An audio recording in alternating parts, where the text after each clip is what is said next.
Okay, so the biggest one of all that everyone struggles with is ratio and rate.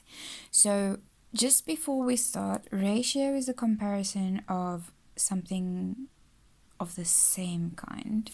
Rate is something that you are comparing with two different kinds. So in this example, I've got product and price, and this example has gender. So that is one thing that you're actually, it's different quantities, but it's all related to different genders. So let me do ratio quickly first. So if you look here, we've got 21 children in a class, and we've got boys and girls. So the ratio of boys to girls is 6 to 5. So in other words, we've got 6 and 5. But now we need to see what our total whole would be. So that's not our total whole of our ratio. So what we're going to do is we're going to add 6 plus 5 is 11. So 6 out of the 11 is boys, and 5 out of the 11 is girls. So, are girls. So what we are going to do now is we are going to see what number value will the boys be and what number value will the girls be out of these 21 children. So in order to do that, we've got 6 divided by 11 times 21 children, and 5 divided by 11 times 21 children. So the 11 is made up of our ratio. It doesn't relate to that at all. So we're going to take 11. Can 11 go into 21? No. Can 11 go into 6? No. So we now going to, nothing can go into each other. So we are going to take 6 times 21. So 6 times 21 over 11, and then we're going to get our answer. The same thing here. Nothing can go into each other. So we're going to go 5 times 21 over 11, and then we're going to get our total amount of boys to girls in the 21 amount. Okay, so as you can see, as I've solved this, so I went 6 times 21 gives me 126 divided by 11. My answer is 11,45, and the same thing here. I did that, added times it together, divided by 11, get 9,5.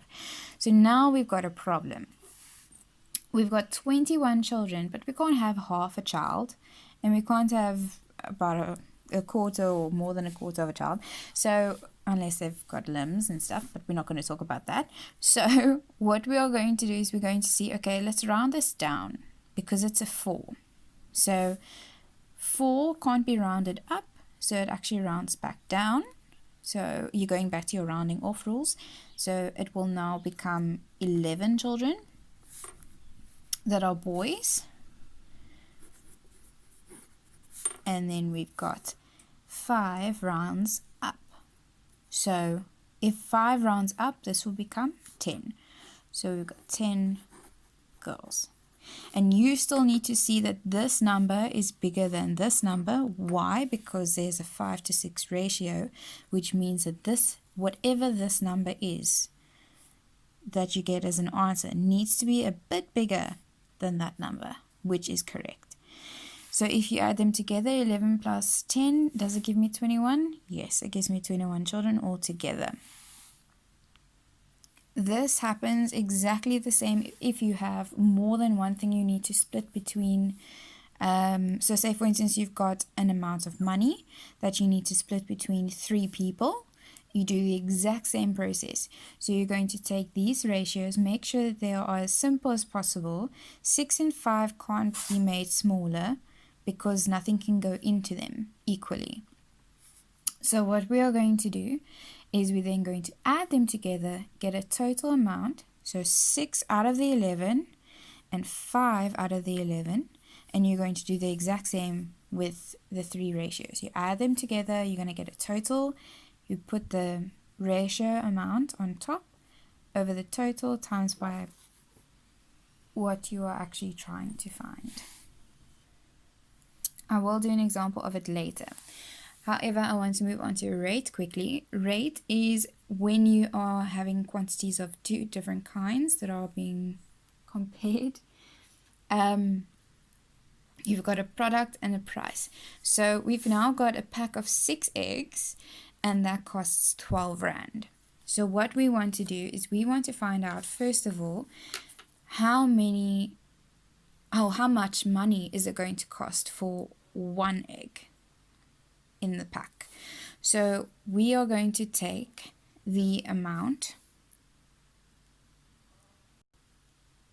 of 12, and we're going to, so the amount, which is 12 Rand, and we're going to divide it by 6, because we've got 6 eggs inside one pack. So that means one egg is going to be 12 divided by 6 is 2. So it's going to be 2 Rand per egg. So one egg is 2 Rand. So that means that this is 2 Rand, 2 Rand, 2 Rand. So then if I'm wanting to ask you for 3 eggs, how much will 3 eggs cost? We've got 3 times how much it costed for one egg. So 3 times 2 gives me 6 Rand for 3 eggs. It's pretty much the same process all the time. I will give you different questions so that you can get used to it. Right, so let's go back to ratio quickly. I found a question. So we've got Joshua, Katlego, and Pavashni all worked at the recycling center on the weekend.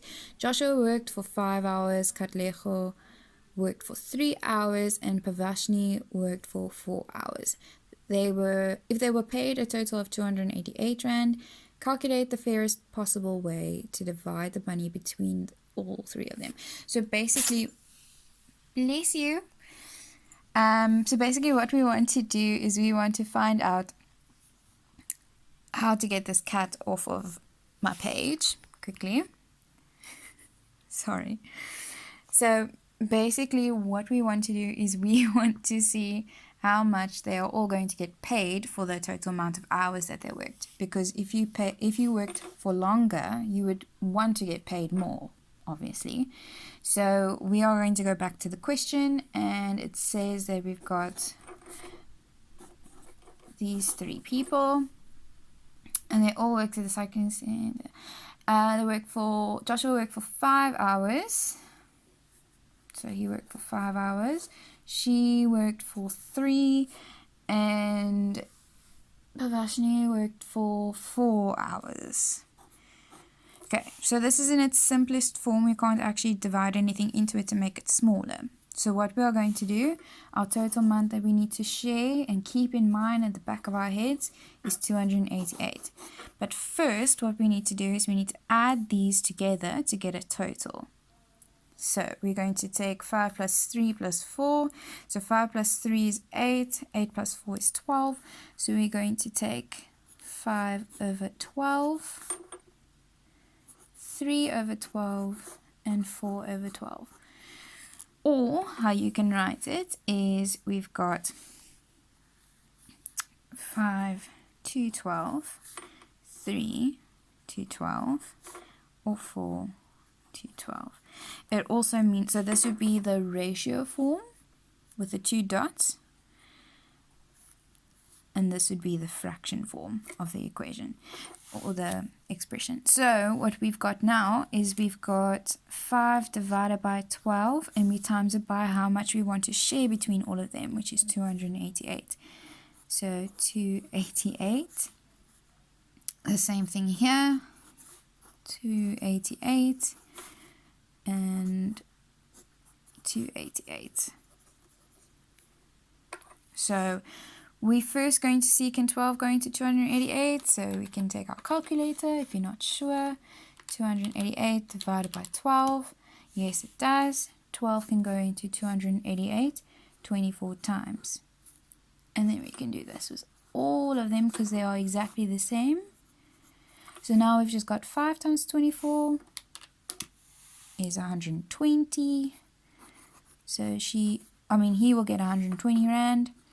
And 3 times 24, 72.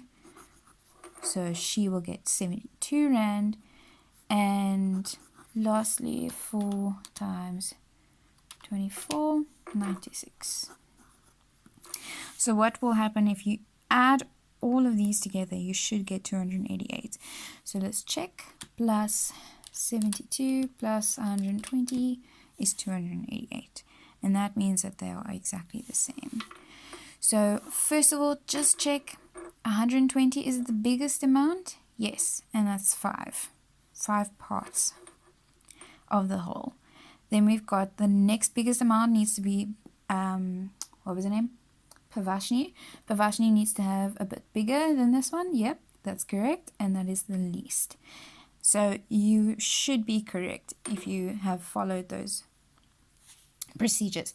So what you need to do now, you can't just leave it like this. You can say 120 Rand goes to Joshua. And 72 Rand goes to, who was it? Katlego. And then we've got Pavashni. Am I spelling it correctly? Okay, so why we are doing this is because it was a story sum. So it had words to begin with, so you need to end it with words. Otherwise, you're not going to get it correct. I want to show you one more example of rate, and then the video is finished.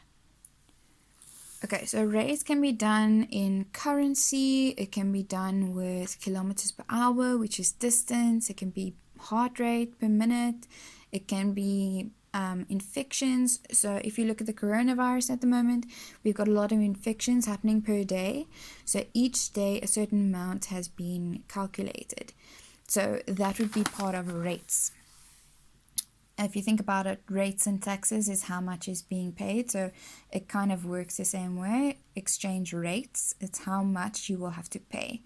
So we've got an example here. Anthony works at the foreign exchange counter at the bank. Calculates how much the customers should get in Rand for the exchange, in the exchange for their foreign money if he uses the following exchange rates. So the South African Rand is 1 Rand. The British pound is 9 Rand 70. The American dollar is 6 Rand 98. The euro is 7 Rand 80. This is very old. Anyways, so basically what we now need to do is we need to find out how much 700 euros is going to cost in rands. So, right, we have 700 euros. So that means 700 euros is 780 Rand. Oh, sorry, 780. So if it's 780, then what we are going to do is we're going to take the 700 times by that, and then we are going to find out how much it will cost in rands. So 700 times 7 Rand 80. The quick way to do this is to take, if you're timesing by hundreds, so you're going to move the comma 2 places because there's 2 places there. So it's 1, 2. So that will be 780. And then, so we've gotten rid of the noughts. Now what we need to do is we need to times by 7. So if you don't know how to do it on your you can use your calculator, but otherwise you can go 7 times naught is 7. It's naught. Oh, I can't think today. 7 times 8, you find the answer. And 7 times 7. So you can do it that way as well. Another way that you can do it is you can go 700 times 7, 80, and naught. The same thing. Okay, so 7 times 7 is 49, add the 2 noughts. 7 times 8 is 56, add the 0. 7 times naught gives me naught. So you can actually add those all together and you should get, these are 6. 9 plus 5 is 14, carry the 1, so it's going to be 5. So it would be 5,460. Or you can just type that onto your calculator. and it'll be 5,460. So 5,460 Rand is equivalent, so the same as 700 pounds. If you want to, you can even take your calculator again, and you can go 700 times 7.8, and you should get the same answer. Okay, so basically what we've done here is what you will be doing for the next two.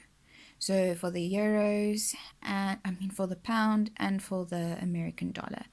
But that is very simple. So I want to try something a bit more difficult.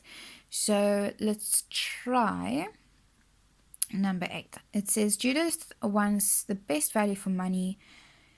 Help her choose the best options. So the Gouda cheese, or Gouda, however you want to say it, for 33 Rand per kilogram, or the 2 kilogram cheddar cheese for 60 Rand. So we're going to write down which one is which. Okay, so we've got the Gouda and we've got the cheddar. So we've got 33 Rand for 1 and 60 Rand for 2. So what we want to do is actually make this into 1 kilogram. So how do we do that? We're going to go 60 divided by 2. So it's the 60 Rand divided by the 2 kilos. Get this to the value of 1. So we're going to divide by 2 and divide by 2. So it'll be 30 over 1. So it will be 30 Rand for 1 kilo. So which one is the better buy? So we've actually got this one, which is the better buy. Or what we can do, so we've got 1 kilogram here, that is 30 Rand, and 33 Rand for 1 kilogram there. So I would like to pay a bit less rather, instead of a bit more for 1 kilo. So I would say that the cheddar is the better option, or the cheaper option. Okay, so you need to say which one is better to choose. Then it says 8.2. A bag of 8 apples for 9 Rand 80, or individual apples for 80 cents per apple. Okay, so now we've got a bag of 8. So we've got one bag, which is 8 apples. Okay, so one bag for 8 apples is 9 Rand 80. So we want to find out how many. So if we need to take 8 individual apples, which cost 80 cents each. So we want to see if this is a cheaper price than that, or if that big pack, the bulk pack, is cheaper than buying it separately. So we're going to go 8 times that. If you don't know how to do it in decimal form, I'll show you now, or otherwise you can use your calculator to get the answer. And all you do is you follow the steps. So 8 times 0 gives me 0. 8 times 8 is 64. 8 times 0 gives me 0 plus 6. Okay, so we've got 64. All you do is you carry the comma, because it hasn't moved any places. It hasn't switched places. So it's going to be 6 Rand 40 for 8 apples at 80 cents, compared to a pack of apples, which basically, I think it's basically you paying for the packet as well. So that is actually cheaper to buy it individually. So you can then say that she should buy them individually instead. Okay, so it's cheaper to buy individually. Then for the last question, it says for 8.3, 2 packets of bananas cost for 7 Rand per packet. So plus 1 packet free, or 70 cents per individual banana. Okay, so it's basically the same as the other one, but it's a bit more confusing. 1 packet of bananas contains 12 bananas. Okay, so basically we've got 2 packets of bananas for 7 Rand each. Okay, plus a free packet of bananas. So how many bananas are we actually going to have in total? So it's 2 times 12, which is 24, plus another 12. So we've got 24 plus 12, 38. 38. What am I talking about? 36. Okay, so we've got 36 bananas that we're going to have in total. So let's first see if the individual is going to, what the individual is going to cost. So it's 36 bananas times, how much was it for individuals? Times 70 cents. Okay, so I'm going to just do it on my calculator quickly because you know the steps. So we've got 36 times 0.7 gives me 25.2. Okay, so it's 25 Rand 20 cents. Okay, for 36 bananas. So let's see if we're going to get the same price for this. So we've now got 2 packets at 7 Rand, and then we're getting it free. So what we can do is we're going to go 2 times 7 Rand. 7 times 2 is 14. So we've got 14 Rand for basically 3 packets of bananas. So which one is cheaper? So if you think about it, this is basically almost half price. So, actually no, it's not. What am I talking about? It's not half price. Anyways, so it's close to half price. Anyways, moving on. So we've now got 14 Rand and 25 Rand 20 for the same amount of bananas, because we've got 36 bananas in this whole equation here, and then we've got 36 individuals, and altogether 14 or 25 Rand 20. Which one is better? 14 Rand. Why am I sounding so confused today? Anyways, okay, so 14 Rand is the better choice, so you will then take the deal. So you will then take the 2 packets for 7 Rand each, plus the free. Okay, you don't have to write the whole thing out, but that is the one that you will probably be choosing instead because it is a lot cheaper. And that is the end of ratio and rate. If you have any questions, please don't hesitate to ask.